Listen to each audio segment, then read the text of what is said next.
إن أعجبك الفيديو لا تنسى الإعجاب والاشتراك.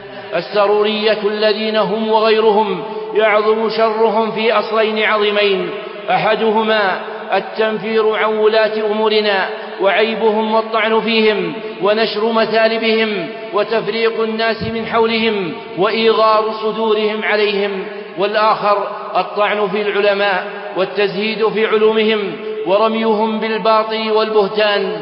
فهذان الأصلان العظيمان أصلان إذا فسدا في المسلمين فسد المسلمون، فإن انتظام الناس تحت ولاية واحدة في أمرائهم صمام أمان استقامة دنياهم، وإن انتظامهم تحت اتباع علمائهم صمام أمانهم في دينهم.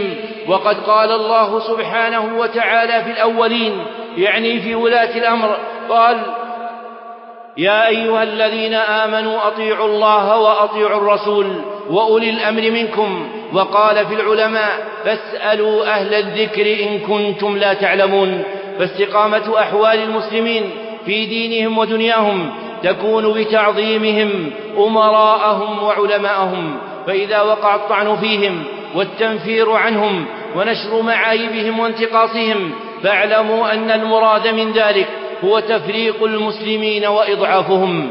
فمن رأيتموه يسلك هذا المسلك ويتبع هذا المهيع فاحذروه كائنا من كان، ولو نسب نفسه إلى السنة والجماعة واتباع السلف، فإن تعظيم هذين الأصلين في الإسلام جليل، فعلى العبد أن يرعى لولاته وعلمائه حقه. وإذا رأيت أحدا يخالف في هذا فاعلم أنه على شر. أعجبك الفيديو لا تنسى الإعجاب والاشتراك بالقناة.